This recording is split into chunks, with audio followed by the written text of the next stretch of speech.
দীঘা ভ্রমণের পরের দিন আজকে কিন্তু জলখাবার খেয়ে নয়, আজকে সকালবেলায় চা খেয়েই বেরিয়ে পড়েছি। তো কোথায় যাচ্ছি সেগুলোই তোমাদের সাথে শেয়ার করব। আর বন্ধুরা, তোমাদের এই ভিডিওগুলো দেখে কেমন লাগছে অবশ্যই যেন কমেন্টে জানিও। আমরা উঠেছি নিউ দীঘায়, তা এখন আমরা চলে এসেছি ওল্ড দীঘায়। দেখো বন্ধুরা, আর এখানকার দেখো প্রাকৃতিক সৌন্দর্য কত সুন্দর। আর ওল্ড দীঘায় এসেও দেখো অনেক কিছু দেখলাম, আর খুব ভালো লাগলো। আর মনা দেখেছো, জল দেখে সে আবার সে নিচে নামবে, সেই জন্য বায়না করছে।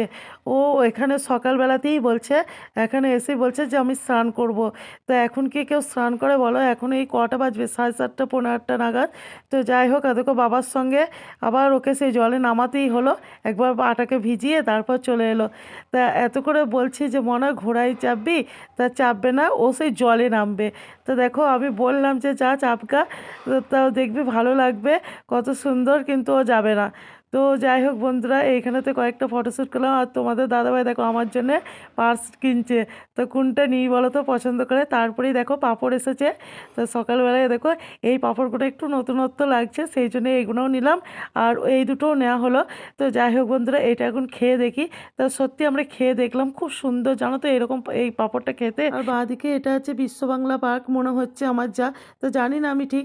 তো যাই হোক, এবার এই যে এইখানেতে এই দোকানপাটগুলো এত সুন্দর লাগছে, ছোট ছোট ঝিনুকের কত সুন্দর সুন্দর মূর্তি তৈরি হয়েছে, নানা রকম জিনিস আছে, তা দেখতে খুবই ভালো লাগছে। তো যাই হোক, কিছু কিনলাম সেখান থেকেও। তারপরে চলে এলাম দেখো মাসির বাড়ি। তা কার মাসির বাড়ি এলাম বলো তো বন্ধুরা? দেখো জগন্নাথ দেবের মাসির বাড়ি। তো চলো মাসির বাড়িতে এসে আগে দর্শন করি ঠাকুরকে, তারপরে আবার যাব দীঘার জগন্নাথ মন্দিরে। তো দেখো মনাকে টিপ পরিয়ে দিয়েছে বলে মনা কত খুশি, মনা আমাকে দেখাচ্ছে মা আমাকে টিপ পরিয়ে দিয়েছে। তো যাই হোক, জগন্নাথ দেবের আশীর্বাদ নিয়ে দেখো এরপর দেখো সমুদ্রটাও এখান থেকে দেখো কত সুন্দর লাগছে। দেখো এখানকার ভিউটা, আর এখানে চীনামাটির লবণদানিগুলো কত সুন্দর দেখো বন্ধুরা, সেই জন্য নিয়ে নিলাম, বাড়ির সবার জন্যই নিয়েছি। তো এরপর চলে এলাম আমরা জগন্নাথ দেবের মন্দিরে। তো অনেকটা জায়গা জুড়েই এই যে জগন্নাথ দেবের মন্দিরটা তৈরি হয়েছে, আর মন্দিরটা খুব সুন্দরও হয়েছে।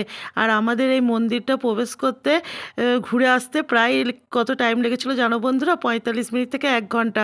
তাও ধরো সবাই একসঙ্গে যায়নি, আমি দেখে এসেছিলাম, আমি মেয়েদেরকে নিয়ে দেখে এলাম, তারপর তোমাদের দাদা ভাই আর ছোট ভাই গিয়েছিল। কেননা ব্যাগ জুতো এগুলো সব বাইরে রাখা ছিল, ওরা দাঁড়িয়ে ছিল। তো আমি তো ভেতরে ক্যামেরা করতে পারিনি, তোমাদেরকে দর্শন করাতে পারলাম না, তাই দেখো বাইরে থেকেই একবার দেখিয়ে দিলাম। সকাল 7টায় বেরিয়েছিলাম, আর দুপুর দেখো 12:30 বেজে গিয়েছে। তো জলখাবার নিয়ে বসেই ছিল ভাইরা, তারপর ভাইরা সমুদ্রে চান করতে গিয়েছিল, তাই এসে তোমাদের দাদা ভাই দেখো নিজেই নিয়ে নিচ্ছে, আমাদেরকেও খেতে দিয়ে দিচ্ছে। জলখাবারে ছিল লুচি, ঘুগনি আর রসগোল্লা। জলখাবার খেয়ে আমরা কোথায় গেলাম, তার জন্য পরে ভিডিওর জন্য তোমাদেরকে একটু অপেক্ষায় থাকতে হবে। তো বন্ধুরা, তোমরা সবাই ভালো থেকো, সুস্থ থেকো।